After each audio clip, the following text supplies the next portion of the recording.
All right. So we all know, we're all concerned about the election. Last night on the TV show, I gave you 8 things that you should be aware of. And then the last piece was about the voting machines and a possible problem, an alleged vulnerability. And we need to get the vulnerability part out of everything. We have to be able to believe that our election is secure. John Graves, he's an attorney and a software executive. He also is the CEO of millionvoices.org, has what I think is the solution, and a very good one. So let's take us through this, John. This is at millionvoices.org. That's right. So you go there, and I'm just gonna do this as we talk. Okay, so you go to millionvoices.org, and then you're signing up. So you're just giving us some way to contact you, like your name and email.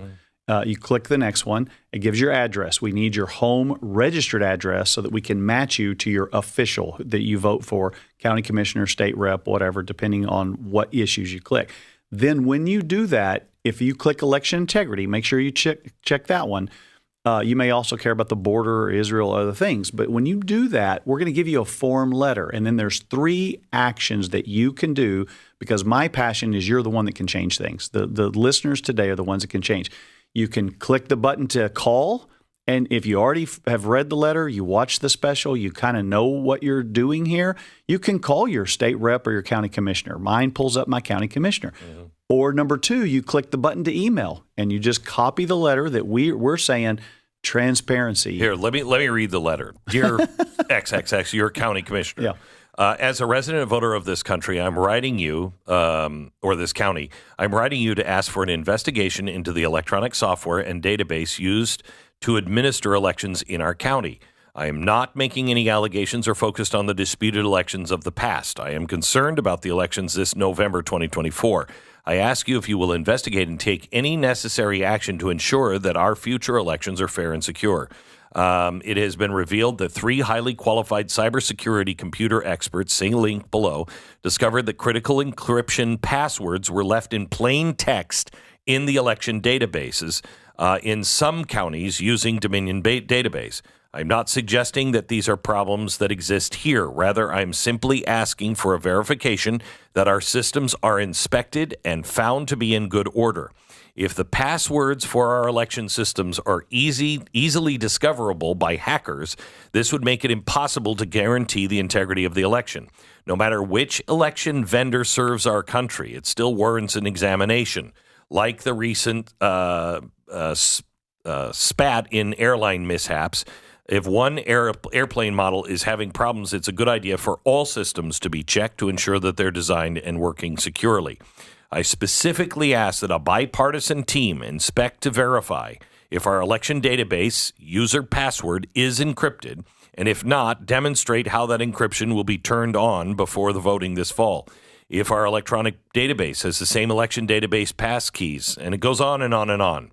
And you're asking them to do this. If you are not the official with authority over our election processes or the election databases, I would appreciate if you would provide me with that person's contact information. I'll be sharing my concerns and your response with as many of my friends and neighbors as possible. Everyone needs to care about our elections being fair and secure. I appreciate your service, your willingness to investigate this matter.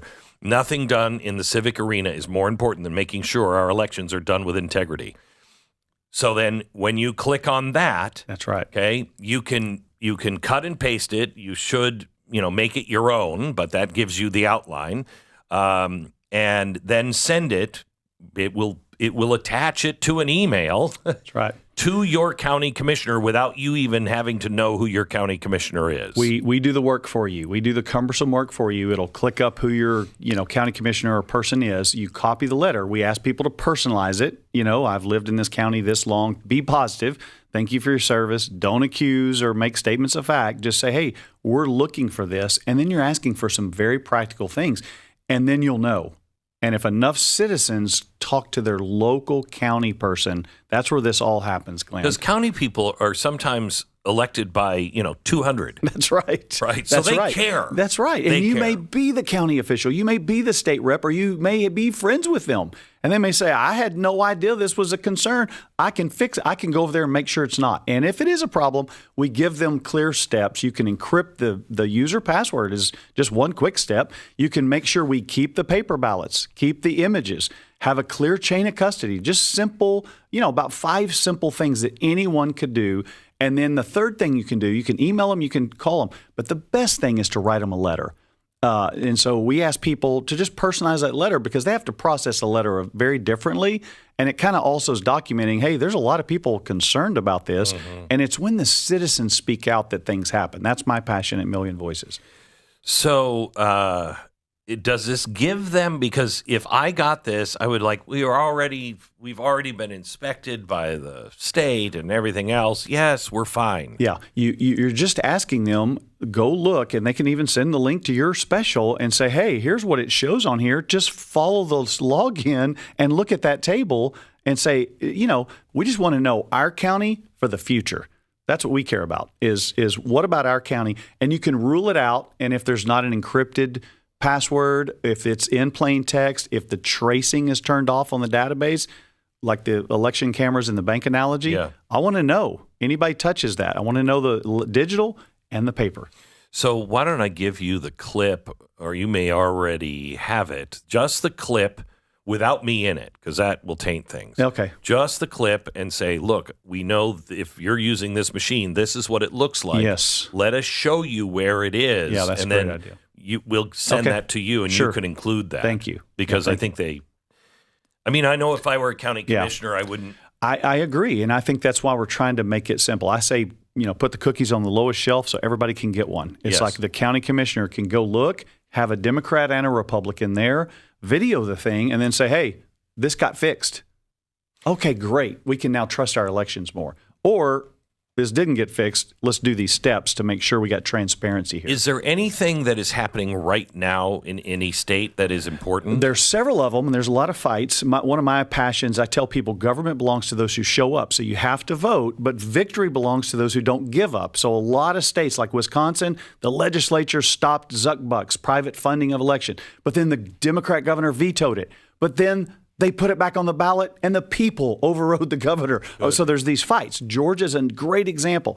The legislature has now passed, let's watermark all the ballots in the future, and let's make it open record so that we can – they still, 3.5 years later, haven't looked at Georgia, which was one of the big disputed states. So wait, tell me about watermarks. Okay. Watermarks are it's like your dollar. It's watermark. Yes, so or your check. Yeah, and you cannot fake that part. And it's individual. So in our bank analogy, if I have a check, there should be 2 checks on that. One, digitally, the bank should be able to count it. So that's one place that we make sure there's no shenanigans. Mm-hmm. But 2, I should be able to go look at my check. I wrote you a $5 check, and it cleared. And I can see that's my check. Nobody made that a $50 check, right? Or that would now be not okay. Somebody modified it before you got it and you counted it. So it's one thing to just count the digital. It doesn't mean anything if they're stuffing counterfeit dollar bills and you just count the dollar bills. That doesn't answer the second question. So where do they stand in Georgia on the watermarking? On the watermark, they passed the legislation, but the governor has to sign it or veto it by July 1. I think if he doesn't sign it, it becomes law. But he said, hey, we're good here on election integrity. So if you live in Georgia, you know somebody in Georgia, might be a good letter. And what we'll do for people who sign up at Million Voices, those are the kind of things we then follow up on. We match your passion to the practical solution. You don't need to be talking to the president. You need to talk to your county commissioner. You don't need to talk to the president. You need to talk to your state rep. That's why when you first get there, it says, tell me your passions. That's it. The first one is voter integrity. Yes. But we all are interested in different things. That's right. And I unfortunately checked all of them, so I think I'm going to be getting a lot from you. Well, and if it's one person, mostly it's the state rep. Your state rep has things are. You said it last night on the special. Things are coming back to the states. Yeah, that's the great thing about the constitutional court we have right now. And especially with the vote. Yes, that is constitutionally that belongs to the state. That's right. The stuff I showed, before we got into this, are truly terrifying. Yes. What the federal government is doing, and these public-private partnerships are absolutely out of control, and nobody is really talking about it. Yeah, and I tell people, somebody asked me this morning, they said, hey, I saw your special last night, or is it going to be secure or not? Well, it's not a binary 100% or not. It's better now, what you just mentioned, private funding. 28 states now have passed, hey, we don't want somebody like Zuckbucks coming in and flooding the system. They've outlawed it. But there's a lot of work that needs to be done. We can walk and chew gum at the same time. Correct. We can fight for the issues we're passionate, but you need to vote, and you need to get all your friends to vote. And that's why we ask people to pledge to do two things. There were only between 16 and 19% of the American population back in the 1700s that was with the founders, okay?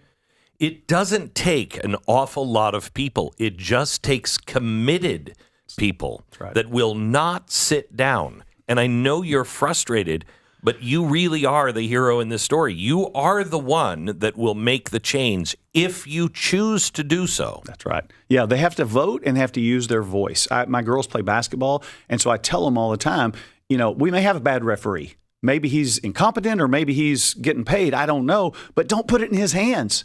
It's like, make your free throws. Don't turn the ball over. Make your threes. Make your assists. Play good defense. And so if we show up and vote in enough numbers and bring your friends, it'll shock people. But the number one way we can solve this is government belongs to those who show up. If we don't show up and vote, we can't change these laws. I've got about a minute left, and I want you to share the scripture that we were talking about on the set last night. Luke 18. It is the least politically powerful person. Think about how a widow in the time Jesus told this story that had an unjust judge, and he told two things. You have to pray, and you have to not give up. And so she spoke, she used her voice to the judge, and she prayed. We want people to do both. We want you to vote, and we want you to try to secure your vote. I will tell you that I think Mother Teresa said something like this, that I used to think that prayer changes the world. Prayer changes you, and you change the world. Back in a minute. John, thank you so much. Appreciate it.